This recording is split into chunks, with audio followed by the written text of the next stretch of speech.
வணக்கம். தந்தையின் பாட்காஸ்ட் செய்திகளை வாசிப்பது கவிதா சுந்தர். முதலில் தலைப்புச் செய்திகள். 49 தொகுதிகளில் நடந்த 5ஆம் கட்ட மக்களவைத் தேர்தலில் 57.47% வாக்குகள் பதிவு. எஞ்சியுள்ள 115 தொகுதிகளுக்கு 6 மற்றும் 7வது கட்டங்களில் இனிவரும் நாட்களில் தேர்தல். தேர்தலில் பதிவான வாக்கு சதவீத விவரங்களை உடனடியாக வெளியிடக் கோரும் வழக்கு. உச்சநீதிமன்றத்தில் இடையீட்டு மனு தாக்கல். சிலந்தி ஆற்றின் குறுக்கே கேரள அரசு தடுப்பணை கட்டுவதை தடுக்க கோரி இபிஎஸ் மற்றும் அன்புமணி ராமதாஸ் வலியுறுத்தல். தமிழ்நாட்டின் உரிமையை சட்ட ரீதியாக மட்டுமல்ல, அனைத்து விதத்திலும் அரசு நிலைநாட்டும் என்று அமைச்சர் துரைமுருகன் பதில். தேனி, தென்காசி மற்றும் விருதுநகர் மாவட்டங்களில் இன்று மிக கனமழை பெய்யும். 13 மாவட்டங்களில் கனமழைக்கு வாய்ப்பு இருப்பதாகவும் சென்னை வானிலை ஆய்வு மையம் தகவல். வருகிற 23 மற்றும் 24ஆம் தேதிகளில் வங்கக்கடல் மிகவும் கொந்தளிப்பாக இருக்கும். மீனவர்கள் கடலுக்கு செல்ல வேண்டாம் என இந்திய வானிலை ஆய்வு மையம் எச்சரிக்கை. கெஜ்ரிவாலின் நீதிமன்ற காவலை மேலும் 14 நாட்கள் நீட்டிக்க கோரி அமலாக்கத்துறை மனு. ஜூன் 2ஆம் தேதி விசாரிக்கிறது டெல்லி சிபிஐ சிறப்பு நீதிமன்றம். ஈரான் அதிபர் மறைவுக்கு இந்தியாவில் இன்று துக்கம் அனுசரிப்பு.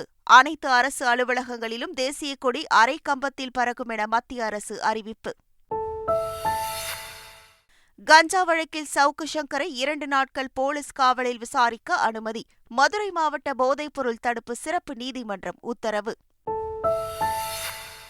சென்னையில் ஜாஃபர் சாதிக் மனைவியிடம் அமலாக்கத்துறை அதிகாரிகள் விசாரணை. சட்டவிரோத பண பரிமாற்ற வழக்கில் வாக்குமூலத்தை வீடியோவாக பதிவு செய்தனர். திருப்பதி மலைப்பாதை அருகே மீண்டும் சிறுத்தைகள் நடமாட்டம். பாத யாத்திரை பக்தர்கள் எச்சரிக்கையுடன் செல்லுமாறு தேவஸ்தானம் வேண்டுகோள். சபரிமலை கோவில் அரவணை பிரசாதத்தில் மீண்டும் ஏலக்காய் சேர்ப்பு. 12,000 கிலோ ஏலக்காய் கொள்முதல் செய்ய தேவசம் போர்டு டெண்டர் அறிவிப்பு. சென்னை ஐஐடி வளாகத்தில் இளையராஜாவின் இசை ஆராய்ச்சி மற்றும் இசைப்பள்ளி மையம். ஐஐடி நிர்வாகம் இளையராஜா இடையே புரிந்துணர்வு ஒப்பந்தம் கையெழுத்தானது. கோவாக்சின் தடுப்பூசியாலும் பக்க விளைவுகள் ஏற்படும் என்று வெளியான ஆய்வு முடிவுகள். ஐசிஎம்ஆர் எச்சரித்த நிலையில் மீண்டும் ஆய்வு செய்து வருவதாக பனாரஸ் இந்து பல்கலைக்கழகம் விளக்கம். ஐபிஎல் தொடரில் இன்று முதலாவது குவாலிஃபயர் போட்டி. முதலாவது அணியாக இறுதிப் போட்டிக்கு முன்னேற கொல்கத்தா மற்றும் ஹைதராபாத் அணிகள் பல பரீட்சை. அகமதாபாத் நரேந்திர மோடி மைதானத்தில் இரவு 7:30 மணிக்கு போட்டி ஆரம்பம். இனி விரிவான செய்திகள். நாடாளுமன்ற மக்களவைத் தேர்தலில் 5ஆம் கட்டமாக நேற்று 49 தொகுதிகளில் வாக்குப்பதிவு நடைபெற்றது. காலை 7 மணிக்கு தொடங்கி மாலை 6 மணி வரை தேர்தல் நடைபெற்றது. இதில் தோராயமாக 57.47% வாக்குகள் பதிவாகியிருப்பதாக தேர்தல் ஆணையம் தெரிவித்துள்ளது. இதுவரை 428 மக்களவைத் தொகுதிகளுக்கு தேர்தல் நடந்து முடிந்துள்ளது. இன்னும் எஞ்சியுள்ள 115 மக்களவைத் தொகுதிகளுக்கு மட்டுமே தேர்தல் நடைபெற வேண்டியுள்ளது. இதனிடையே தெலங்கானாவில் நக்சலைட் நடமாட்டம் உள்ள பகுதிகளில் அமைதியாக தேர்தல் நடந்து முடிந்ததால் தேர்தல் அதிகாரிகள் மகிழ்ச்சியடைந்தனர்.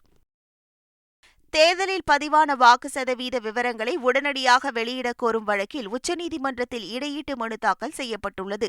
ராம்பூர் தொகுதி சுயேட்சை வேட்பாளரும் வழக்கறிஞருமான முகமது பிரச்சா இந்த இடையீட்டு மனுவை தாக்கல் செய்துள்ளார். அதில் ராம்பூர் தொகுதியில் பதிவான வாக்கு விவரங்களை வாக்குச்சாவடி வாரியாக அளிக்குமாறு தேர்தல் அதிகாரிக்கு கடிதம் எழுதியதாகவும் அதற்கு 17C படிவங்களை முகவர்களிடம் அளித்துவிட்டதாக தேர்தல் ஆணையம் பதிலளித்துள்ளதாகவும் தெரிவித்துள்ளார்.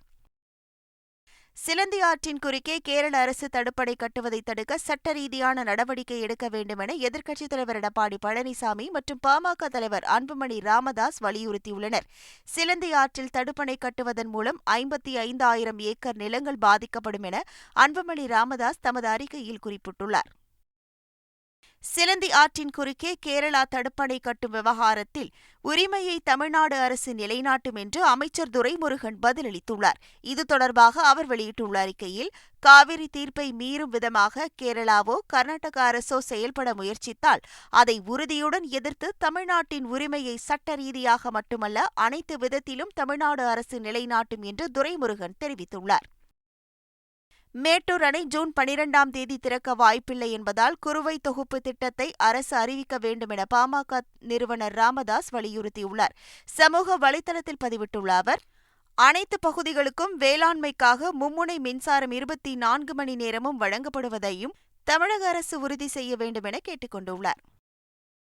தேனி, தென்காசி மற்றும் விருதுநகர் மாவட்டங்களில் இன்று மிக கனமழை பெய்ய வாய்ப்பு உள்ளதாக சென்னை வானிலை ஆய்வு மையம் தெரிவித்துள்ளது.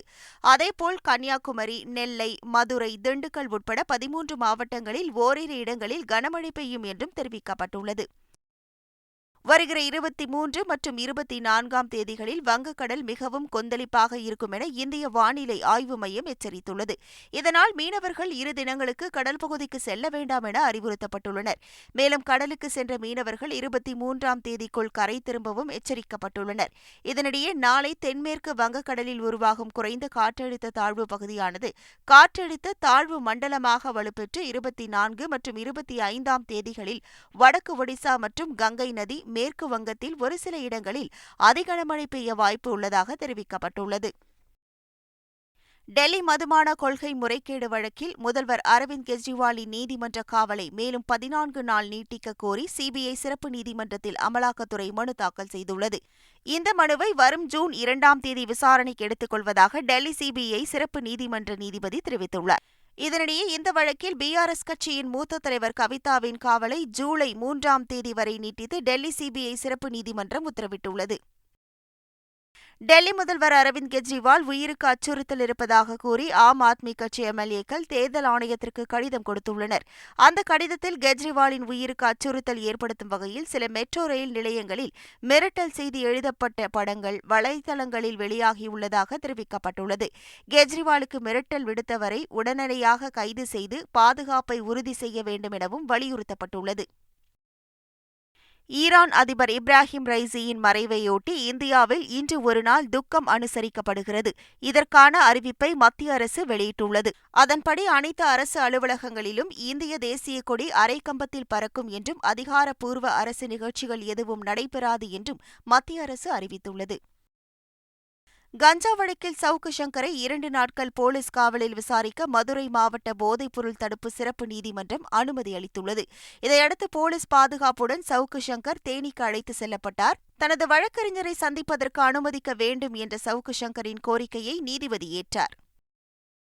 சட்டவிரோத பண பரிமாற்ற வழக்கில் ஜாஃபர் சாதிக்கின் மனைவி அமீனாவிடம் அமலாக்கத்துறை அதிகாரிகள் சென்னையில் விசாரணை நடத்தினர். திஹார் சிறையில் ஜாஃபர் சாதிக்கிடம் வாக்குமூலம் பதிவு செய்யப்பட்ட நிலையில் அவரது மனைவியிடமும் அதிகாரிகள் தீவிர விசாரணை மேற்கொண்டு வாக்குமூலத்தை வீடியோவாக பதிவு செய்தனர்.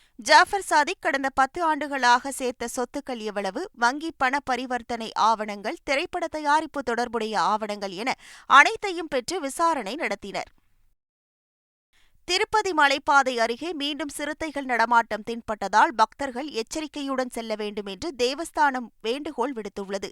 2 சிறுத்தைகளை பார்த்ததாக பாத யாத்திரை பக்தர்கள் தெரிவித்த நிலையில் தேவஸ்தான விஜிலன்ஸ் துறையினர் அந்த பகுதிக்கு விரைந்து சென்று சிறுத்தையை கண்டுபிடித்து விரட்டும் முயற்சியில் ஈடுபட்டனர். சபரிமலை கோவிலில் பக்தர்களுக்கு வழங்கப்படும் அரவணை பாயாசம் மற்றும் அப்பத்தில் மீண்டும் ஏலக்காய் சேர்க்கப்பட உள்ளது. இதற்காக 12,000 கிலோ ஏலக்காய் கொள்முதல் செய்ய தேவசம் போர்டு டெண்டர் அறிவித்துள்ளது. எந்த ரசாயனமும் இல்லாத ஏலக்காய் வழங்க வேண்டும் என்ற விதிகளுடன் புதிய டெண்டர் வெளியிடப்பட்டுள்ளது. சென்னை ஐஐடி வளாகத்தில் இளையராஜா இசை ஆராய்ச்சி மற்றும் இசைப்பள்ளி மையம் தொடங்கப்பட்டுள்ளது. இளையராஜாவும் ஐஐடி இயக்குநர் காமகோடியும் இதற்கான புரிந்துணர்வு ஒப்பந்தங்களை பரிமாறிக்கொண்டனர். முற்றிலும் மூங்கிலால் பிரத்யேகமாக வடிவமைக்கப்பட்டுள்ள இந்த சிறப்பு மையம் 1 ஆண்டில் முழுமையாக செயல்பாட்டுக்கு வரும் என ஐஐடி இயக்குநர் தெரிவித்துள்ளார். பெங்களூருவில் ஸ்மோக் பீடா சாப்பிட்ட 12 வயது சிறுமியின் வயிற்றுக்குள் துளை ஏற்பட்ட சம்பவம் அதிர்ச்சியை ஏற்படுத்தியுள்ளது. கடந்த ஏப்ரல் மாதம் நடந்த திருமண வரவேற்பு நிகழ்ச்சி ஒன்றில் ஸ்மோக் பீடாவை சாப்பிட்ட சிறுமிக்கு இந்த பிரச்சினை ஏற்பட்ட நிலையில் அறுவை சிகிச்சை மேற்கொள்ளப்பட்டு 6 நாட்களுக்கு பின் சிறுமி வீடு திரும்பியுள்ளார். திரவ நைட்ரஜனால் செய்யப்பட்ட உணவுகளை உட்கொள்பவர்களுக்கு இதுபோன்ற பாதிப்பு ஏற்படுவதாக மருத்துவர்கள் எச்சரித்துள்ளனர்.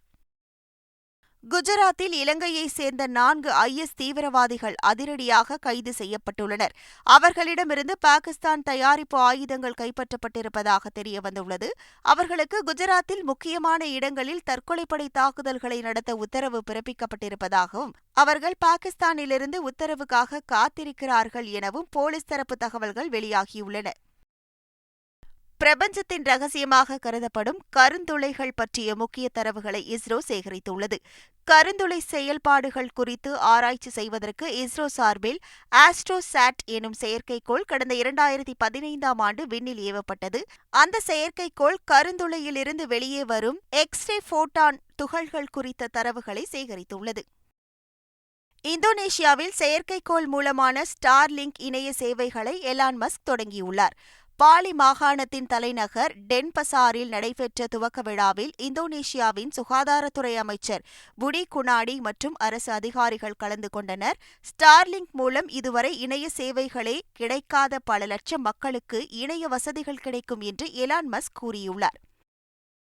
கோவாக்சின் தடுப்பூசியாலும் பக்க விளைவுகள் ஏற்படும் என்று வெளியான ஆய்வு முடிவுகள் குறித்து ஆய்வு செய்து வருவதாக பனாரஸ் இந்து பல்கலைக்கழகம் விளக்கம் அளித்துள்ளது.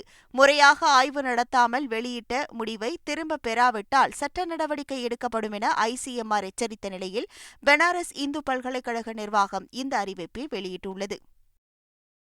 IPL தொடரில் இன்று முதலாவது குவாலிஃபயர் போட்டி நடைபெறுகிறது. அகமதாபாத் நரேந்திர மோடி மைதானத்தில் நடக்கும் இந்த ஆட்டத்தில் கொல்கத்தா மற்றும் ஹைதராபாத் அணிகள் மோதுகின்றன. இன்றைய போட்டியில் வெற்றி பெறும் அணி நேரடியாக இறுதிப் போட்டிக்கு முன்னேறும். தோல்வியடையும் அணி இரண்டாவது குவாலிஃபயர் ஆட்டத்தில் விளையாடும். இதேபோல் நாளை நடைபெறும் எலிமினேட்டர் சுற்றுப் போட்டியில் ராஜஸ்தான் மற்றும் பெங்களூரு அணிகள் பலப்பரீட்சை நடத்தவுள்ளன. இந்த போட்டியும் அகமதாபாத்தில் நடைபெறவுள்ளது. இதில் வெற்றி பெறும் அணி இரண்டாவது குவாலிஃபயர் ஆட்டத்திற்கு முன்னேறும். தோல்வியடையும் அணி தொடரிலிருந்து வெளியேறும். மீண்டும் தலைப்புச் செய்திகள். 49 தொகுதிகளில் நடந்த 5ஆம் கட்ட மக்களவைத் தேர்தலில் 57.47% வாக்குகள் பதிவு. எஞ்சியுள்ள 115 தொகுதிகளுக்கு 6 மற்றும் 7வது கட்டங்களில் இனிவரும் நாட்களில் தேர்தல். தேர்தலில் பதிவான வாக்கு சதவீத விவரங்களை உடனடியாக வெளியிடக் கோரும் வழக்கு. உச்சநீதிமன்றத்தில் இடையீட்டு மனு தாக்கல். சிலந்தி ஆற்றின் குறுக்கே கேரள அரசு தடுப்பணை கட்டுவதை தடுக்க கோரி EPS மற்றும் அன்புமணி ராமதாஸ் வலியுறுத்தல். தமிழ்நாட்டின் உரிமையை சட்ட ரீதியாக மட்டுமல்ல அனைத்து விதத்திலும் அரசு நிலைநாட்டும் என்று அமைச்சர் துரைமுருகன் பதில். தேனி, தென்காசி மற்றும் விருதுநகர் மாவட்டங்களில் இன்று மிக கனமழை பெய்யும். 13 மாவட்டங்களில் கனமழைக்கு வாய்ப்பு இருப்பதாகவும் சென்னை வானிலை ஆய்வு மையம் தகவல். வருகிற 23 மற்றும் 24ஆம் தேதிகளில் வங்கக்கடல் மிகவும் கொந்தளிப்பாக இருக்கும். மீனவர்கள் கடலுக்கு செல்ல வேண்டாம் என இந்திய வானிலை ஆய்வு மையம் எச்சரிக்கை. கெஜ்ரிவாலின் நீதிமன்ற காவலை மேலும் 14 நாட்கள் நீட்டிக்க கோரி அமலாக்கத்துறை மனு. ஜூன் 2ஆம் தேதி விசாரிக்கிறது டெல்லி CBI சிறப்பு நீதிமன்றம். ஈரான் அதிபர் மறைவுக்கு இந்தியாவில் இன்று துக்கம் அனுசரிப்பு. அனைத்து அரசு அலுவலகங்களிலும் தேசிய கொடி அரை கம்பத்தில் பறக்கும் என மத்திய அரசு அறிவிப்பு. கஞ்சா வழக்கில் சவுக்கு சங்கரை 2 நாட்கள் போலீஸ் காவலில் விசாரிக்க அனுமதி. மதுரை மாவட்ட போதைப்பொருள் தடுப்பு சிறப்பு நீதிமன்றம் உத்தரவு. சென்னையில் ஜாஃபர் சாதிக் மனைவியிடம் அமலாக்கத்துறை அதிகாரிகள் விசாரணை. சட்டவிரோத பண பரிமாற்ற வழக்கில் வாக்குமூலத்தை வீடியோவாக பதிவு செய்தனர். திருப்பதி மலைப்பாதை அருகே மீண்டும் சிறுத்தைகள் நடமாட்டம். பாத யாத்திரை பக்தர்கள் எச்சரிக்கையுடன் செல்லுமாறு தேவஸ்தானம் வேண்டுகோள். சபரிமலை கோவில் அரவணை பிரசாதத்தில் மீண்டும் ஏலக்காய் சேர்ப்பு. 12,000 கிலோ ஏலக்காய் கொள்முதல் செய்ய தேவசம் போர்டு டெண்டர் அறிவிப்பு. சென்னை IIT வளாகத்தில் இளையராஜாவின் இசை ஆராய்ச்சி மற்றும் இசைப்பள்ளி மையம். IIT நிர்வாகம் இளையராஜா இடையே புரிந்துணர்வு ஒப்பந்தம் கையெழுத்தானது. கோவாக்சின் தடுப்பூசியாலும் பக்க விளைவுகள் ஏற்படும் என்று வெளியான ஆய்வு முடிவுகள். ICMR எச்சரித்த நிலையில் மீண்டும் ஆய்வு செய்து வருவதாக பனாரஸ் இந்து பல்கலைக்கழகம் விளக்கம். IPL தொடரில் இன்று முதலாவது குவாலிஃபயர் போட்டி. முதலாவது அணியாக இறுதிப் போட்டிக்கு முன்னேற கொல்கத்தா மற்றும் ஹைதராபாத் அணிகள் பல பரீட்சை. அகமதாபாத் நரேந்திர மோடி மைதானத்தில் இரவு 7:30 மணிக்கு போட்டி ஆரம்பம். இத்துடன் இன்றைய பாட்காஸ்ட் செய்திகள் நிறைவடைகின்றன. வணக்கம்.